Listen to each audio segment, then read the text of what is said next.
forma bastante precisa, calculava 97 milhões de dólares, né? E ao final do processo de repatriação, que eu acompanhei até o final, eu acredito que tenha sido repatriado 98.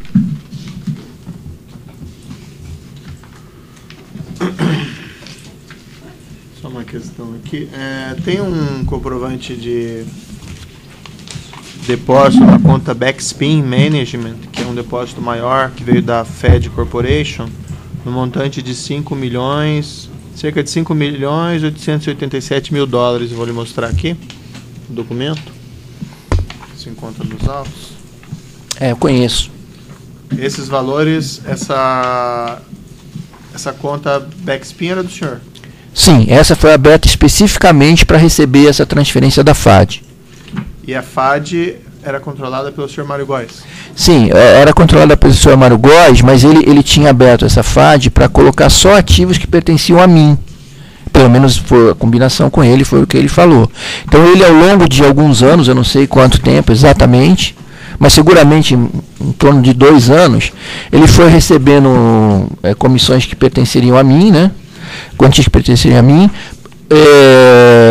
Segundo os meus cálculos, a maioria vinda de contratos da própria Andrade Gutierrez, né? Por que o senhor diz isso? Porque foi a época da fase, né? Que a Andrade, a gente não estava se acertando nessa questão dos recebimentos. Eu lembro que a partir do momento que eu me entendi com o senhor Mário Góes, o Mário Góes se entendeu com o senhor Antônio Pedro, aí o volume de pagamentos começou a crescer e houve assim, uma espécie de regularização dos compromissos, né? Ou seja, a Andrade acabou cumprindo com os compromissos. E foi nessa fase que ele abriu a FAD e acumulou esses ativos, né? Por que as empresas pagavam o senhor, seja Andrade ou seja as outras? Muitíssimo, essa é a grande questão, né? Eu acho que já existia vamos dizer, essa situação já há algum tempo, não sei dizer quanto tempo, né? E com assim, o aumento das obras, tal, se criou uma situação que era bastante favorável para todos, né? Na realidade, para as empresas também, né? Especificamente. Mas o senhor chegou, por exemplo, a permitir o superfaturamento de algum contrato ou de algum aditivo por conta desses pagamentos? Não, porque não havia, é o que eu digo, não havia essa possibilidade. Isso não era negociado comigo. E assim, tudo na Petrobras é colegiado. Então, eles tinham que negociar os aditivos com uma equipe que tinha representante de várias áreas, inclusive do cliente. Então, essa questão não... O que eu fazia, que poderia ser chamado assim, sei lá, de algum favorecimento, eu cobrava as equipes para agilizar os processos. Isso aí eu realmente fazia, mas não fazia só para eles, não, fazia porque era o meu trabalho, né? Mas assim, houve alguma referência no sentido, agilize esse procedimento aí, nós estamos pagando alguma coisa? Não, esse negócio de estamos pagando nunca houve. Não, eles pediam para agilizar, mas pediam toda hora, né? Isso é o tempo todo, né? Isso era meu trabalho, né? Reclamação atrás de reclamação. O senhor ameaçou ou tomou algum ato, praticou algum ato concreto de retaliação? Não. Ou de alguma espécie de coação contra as empreiteiras para obter esses pagamentos? Isso não existia, eu não conheço. Eu não agia dessa forma. Se alguém agiu, pode ter acontecido, mas não fui eu, não tinha esse tipo de procedimento. Não precisava, não era essa a forma de operar. Esse pessoal todo, né, eram amigos, sabe, não vou dizer amigos, mas faziam as coisas de comum acordo, né, se conheciam, não tinha esse tipo de tratamento. Alguns empresários afirmaram que se sentiram extorquidos pela Petrobras para fazer esses pagamentos? Não posso negar que pode ter ocorrido em algum momento com alguma pessoa, mas comigo não. Nunca. E esses pagamentos, normalmente havia essa vinculação a repasses para agentes políticos também, para partidos políticos? Eu sempre parava nesse limite, né? 1% para o partido, 1% para Paulo Roberto. Os comentários é que o dinheiro do Paulo Roberto era para a área política, né? no meu caso, eu sabia que a parte ia para o PT e havia rumores, né? Mas eu não tive nenhuma informação assim, uma parte disso aqui vai exatamente para o deputado tal, para o senador tal. Isso nunca. Como é que o senhor Renato Duque recebia?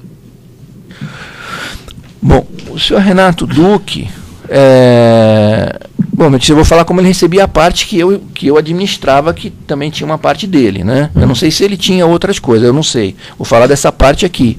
Então, nessa parte, no começo, tá? Ele não recebia. Ele deixava acumular, né? E eu ia fazendo uma espécie de contabilidade, né? E quando foi, mais ou menos final de 2004... início de 2005, eu comecei a passar para ele uns volumes em dinheiro. Normalmente 60 mil reais, porque eu sei porque eu passava num envelope pardo, e a forma de ajustar o dinheiro dentro do envelope pardo dá uns 60 mil reais. Então, normalmente era 50, 60 mil reais. Qual a periodicidade disso? Assim, começou com 15 dias, depois passou semanal e ficou semanal. Né? Então essa era uma forma que eu vamos dizer assim, foi rotineira. O senhor também recebia em espécie? Sim, eu recebia. No Brasil? Recebia. O Andrade Gutierrez, o senhor recebeu em espécie? Não. Aí me disse, eu não sei, né? Porque acredito que não, porque eu recebi em espécie o seu Mário Góes. Mas eu acho que era de outras empresas. Eu acho que a Andrade pagava mais lá fora. Aí já é um assunto dele com a Andrade, né? Já foge um pouco a minha área. Agora, por exemplo, empresas como a UTC, que o seu Mário Góes operava, deixa eu ver, tinha mais uma outra, a Bueno, recebi em espécie. A Galvão recebia em espécie. A Galvão, por exemplo, só recebia em espécie aqui no Brasil, né? E a Andrade também pagou o senhor Renato Duque? Não, a parte que eu conheço daqui, quem recebeu em nome do senhor Renato Duque fui eu. Tá. Mas esses valores o senhor recebeu lá fora? Sim. Como é que o senhor fez para repassar a parte do senhor Renato? Sim, eu estava falando. Então, eu tinha essa contabilidade com o Dr. Renato Duque, do que entrava, que seria direito dele, do que eu pagava, né? Aí chegou num momento que houve um desequilíbrio, né? Quer dizer, ele teria direito, pela contabilidade, a um volume muito grande, e eu conseguia dar vazão pagamento de uma forma muito pequena, né? 60, não cobria, não equilibrava, né? Aí foi que eu falei para ele, Duque, você precisa ter algum canal para receber, porque senão eu estou ficando numa posição muito incômoda, porque eu estou acumulando um patrimônio seu muito grande e não consigo repassar, né? Foi aí que começou, a gente foi viajar, né? Numa viagem em Paris, a gente conheceu um tal de Roberto, do Banco Lombardier, que nos deu 2 contas de passagem. Aí eu comecei a encaminhar os recursos para essas contas de passagem em nome como se fosse dinheiro, recurso para o Renato Duque. Depois ele abriu uma conta, e aí foi foi aumentando a vazão, né, o volume que eu fui repassando a ele. Mas mesmo assim, ainda estava muito desequilibrado, tá? E aí eu tive em 2012, final de 2012, um grande acerto com ele, tá? Que foi em cima basicamente de tudo que a gente tinha da Keppel. Aí o que aconteceu? Eu não tinha recebido quase nada da Keppel, tinha uns 14 milhões de dólares para receber. Sim. E nesse acerto desses 14 milhões de dólares, eu zerei a posição com o Dr. Renato Duque, porque desses 14 foram 12 para ele e 2 para mim. Então, essa diferença de 12 milhões de dólares foi para cobrir Então, o senhor fazia uma espécie de compensação das propinas pagas pelas várias empreiteiras. Sim. Na divisão. E essas propinas que foram pagas por cada uma ao senhor, sempre estava compreendida a parte do Renato Duque? Não, nesses contratos, né? Nesses contratos que eu coloquei. Sim. Tá. Sempre estava compreendida a parte do Renato Duque? Sim. Inclusive dos pagamentos do Andrade Gutierrez? Sim. Até o momento que eu saí, né, minha notícia? Porque eu queria ressaltar que depois que eu saí em março de 2011, assim, praticamente foi como se fosse uma desmobilização. Praticamente não foi recebendo mais nada. As empreiteiras persistiram pagando a diretoria de serviço mesmo após a sua saída?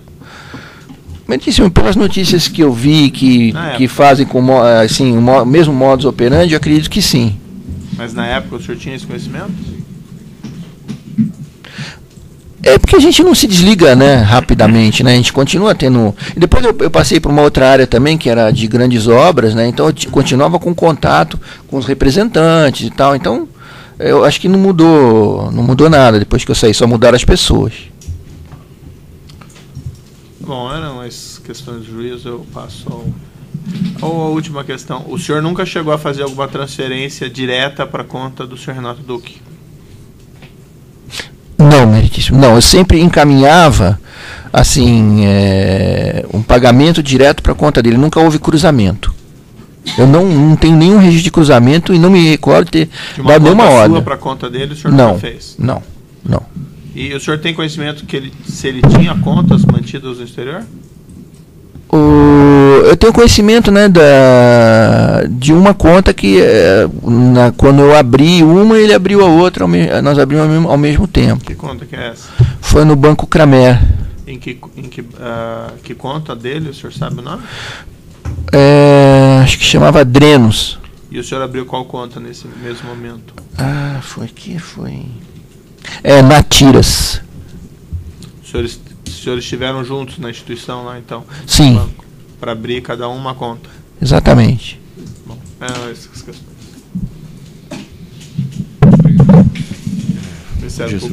Isso, Pedro.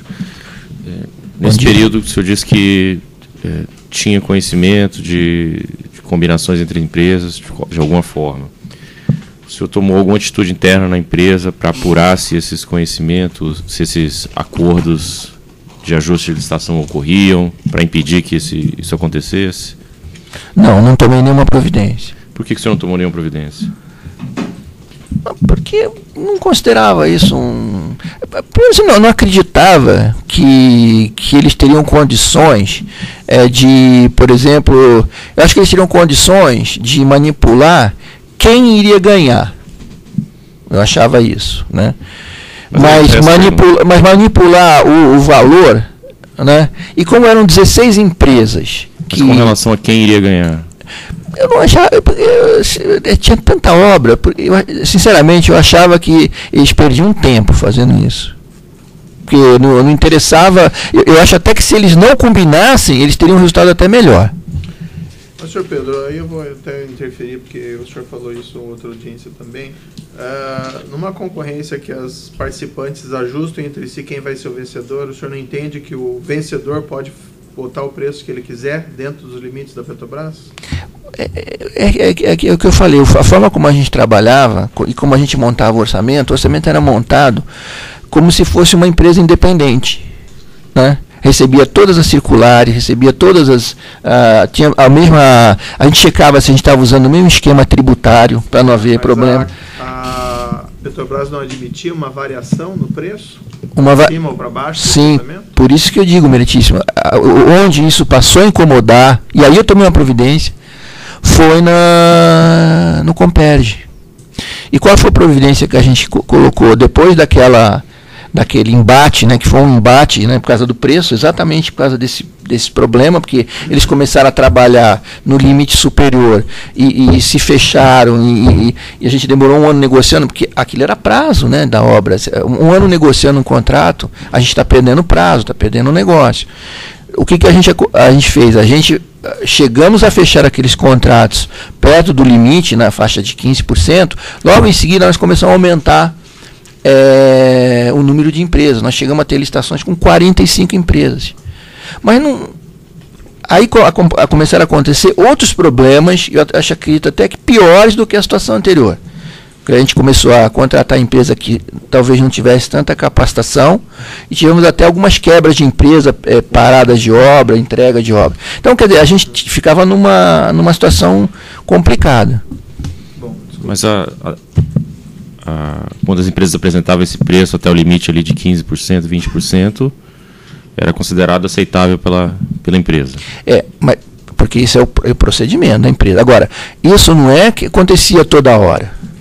Por exemplo, eu fiz se a gente pega assim, uma amostragem, por exemplo, Comperj. Se a gente analisar o Comperj e achar que tudo na Petrobras acontecer igual com o Comperj, a gente vai ficar horrorizado, né? Porque fechou tudo ali, os 5 primeiros pacotes, na faixa de 15%.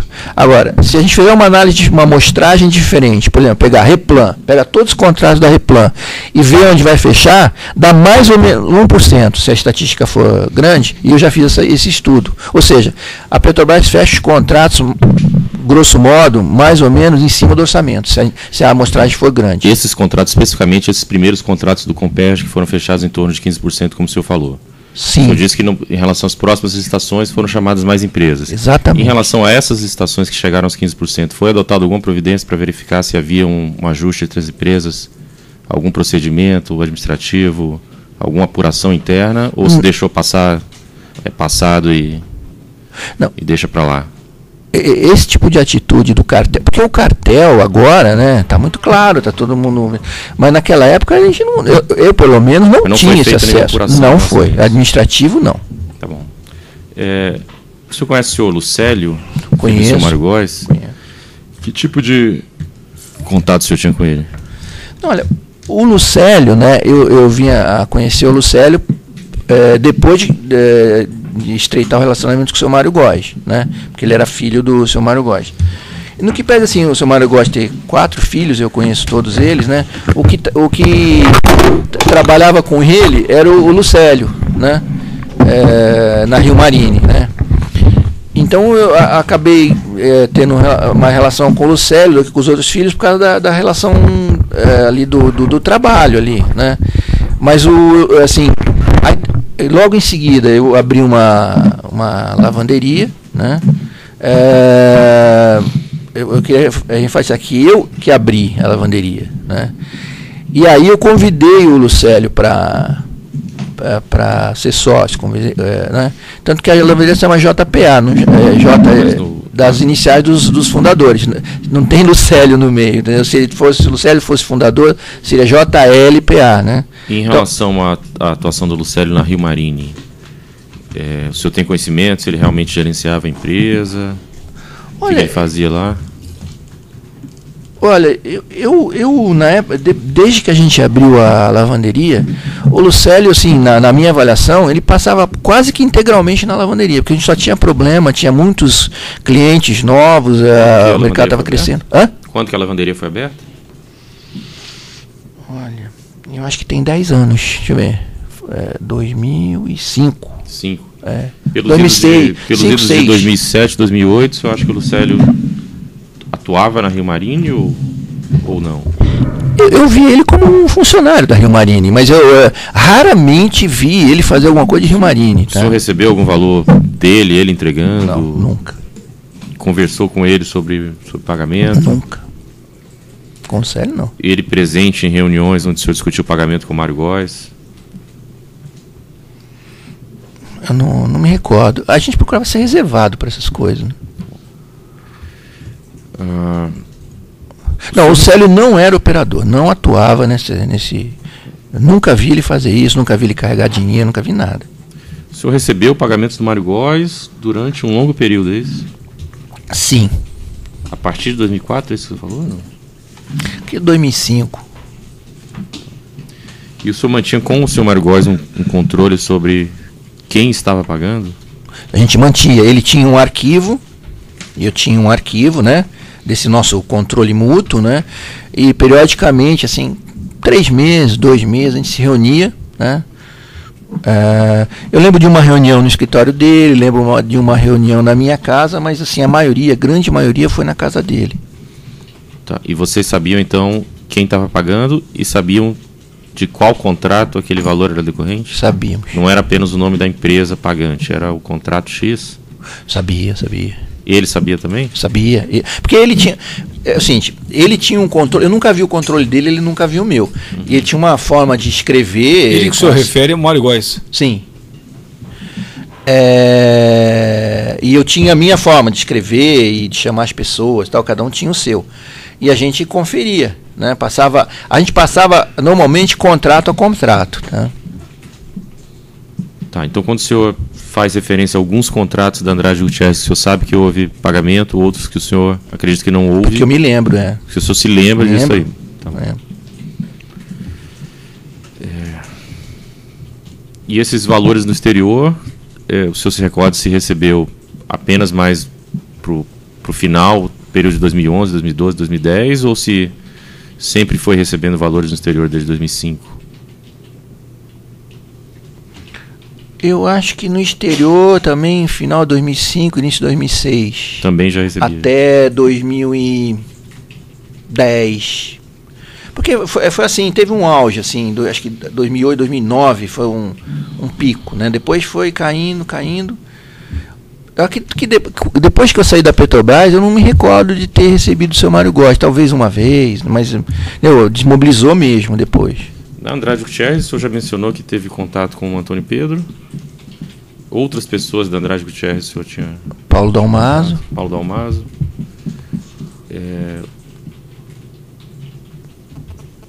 O Elton Negrão, o senhor mencionou também. Uma vez.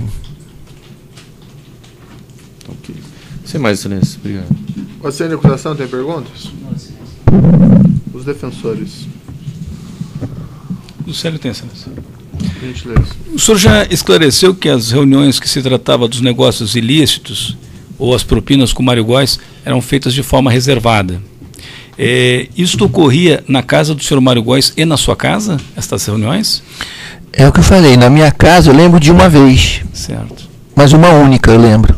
E na casa do Todas as outras, eu lembro de uma vez no escritório do Dr. Mário, uma vez na minha casa e lembro de inúmeras vezes na casa dele. Nessas reuniões, somente o senhor e o Mário Góes? Exatamente. Perfeito. O senhor já deu esclarecimento, que eu vou lhe perguntar, mas foi num outro processo. O senhor nunca tratou de propina com o Lucélio. O senhor referiu, inclusive, aqui. Os negócios que o senhor teve com o Lucélio sempre foram lícitos? Exatamente. Inclusive, deve ter até algumas atas lá na lavanderia. A gente tinha reuniões no começo, acho que semanalmente ou quinzenalmente, lá na lavanderia. E participavam os gerentes da lavanderia, eu participava também. Mas teve várias, né? Porque a lavanderia no começo foi muito difícil implantar, né? Ok. Nada mais, excelência. Seguindo na mesa.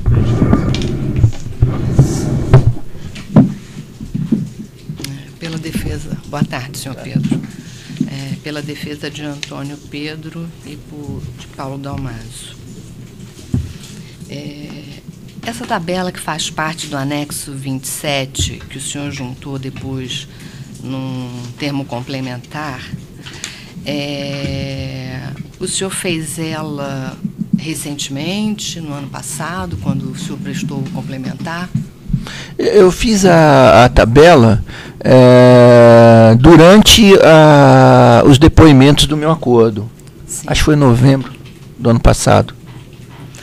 Eu me lembro, num dos termos, que agora não me lembro, o senhor disse que muita da documentação o senhor teve que buscar, porque quando começou a operação, o senhor ficou com medo de ser preso, e aí muitos documentos que o senhor tinha foram desfeitos. Então, essa tabela o senhor fez muito de memória.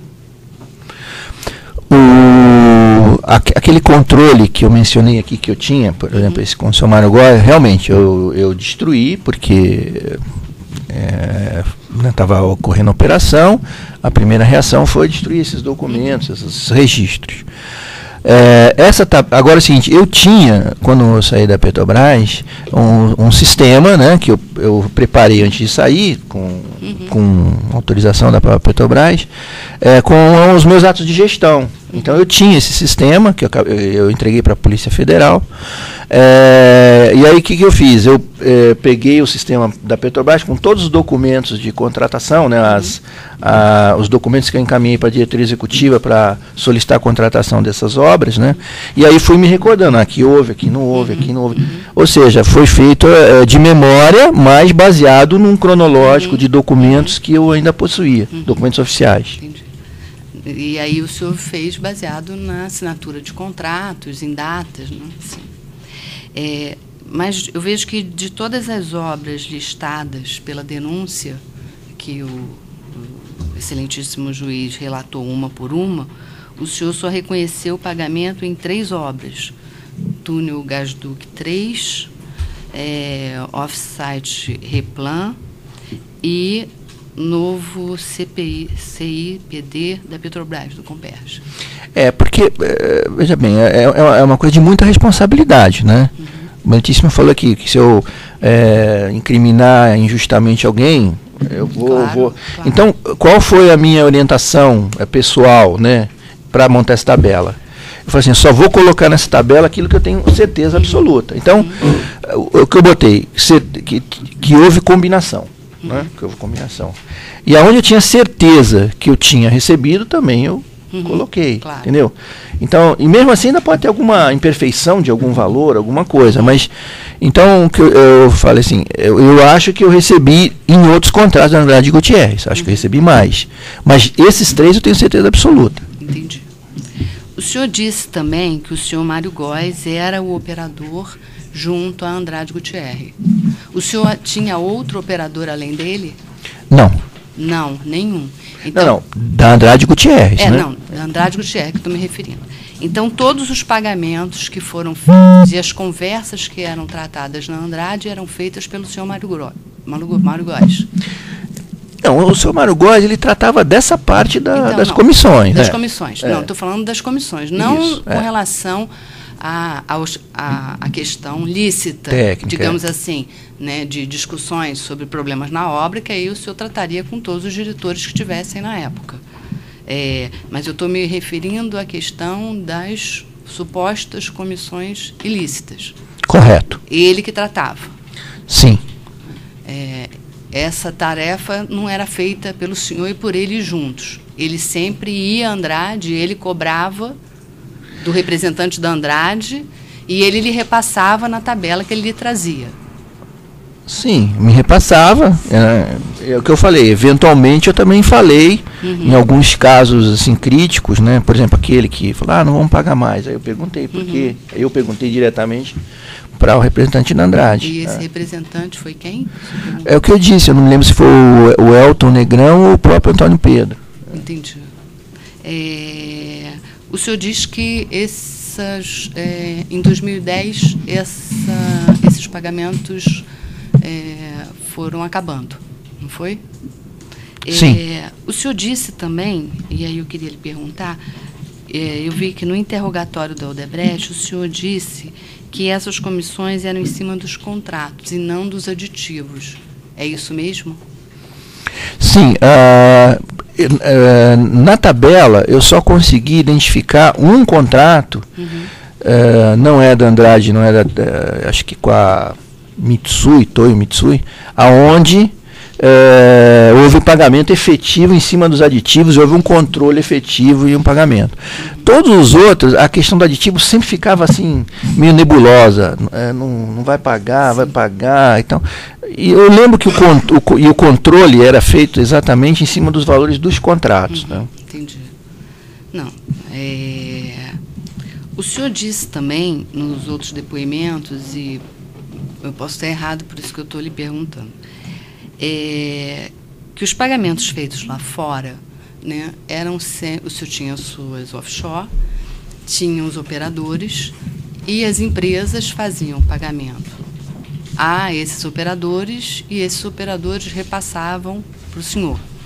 No senhor Mário Góes, nas contas que ele tinha, ele recebia só da Andrade Gutierrez ou ele recebia de outras empresas também? Olha, eu acredito que ele recebia de outras empresas também. Não, com certeza, porque o senhor Mário Góes, ele era representante de várias empresas, né? E eu recebi uma quantia bem maior, então com certeza tinha outras empresas. Empresas essas que supostamente são as empresas relacionadas ao suposto cartel e que estariam também em outros processos. São as empresas que estão relacionadas aqui, cujo operador está lá apontado, o senhor Mário Góes. Entendi.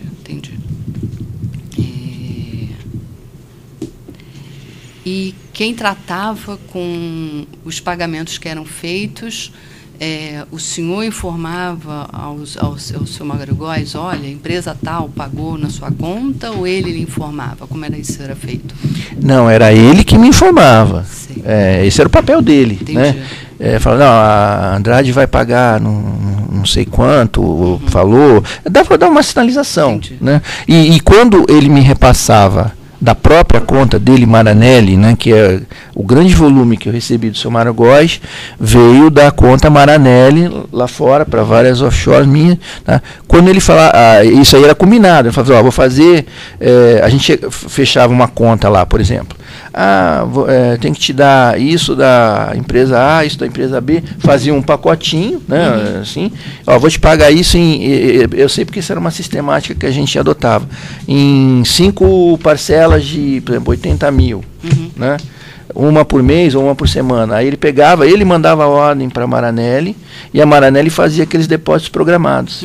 Eu de tempo em tempo acompanhava. Era uma sistemática particular que a gente tinha. Entendi. E aí o senhor fazia uma compensação de contas com ele também, porque tinha Maranelli e tinha FAD? Sim, quando a gente se encontrava, né, a gente pegava e fazia essa varredura.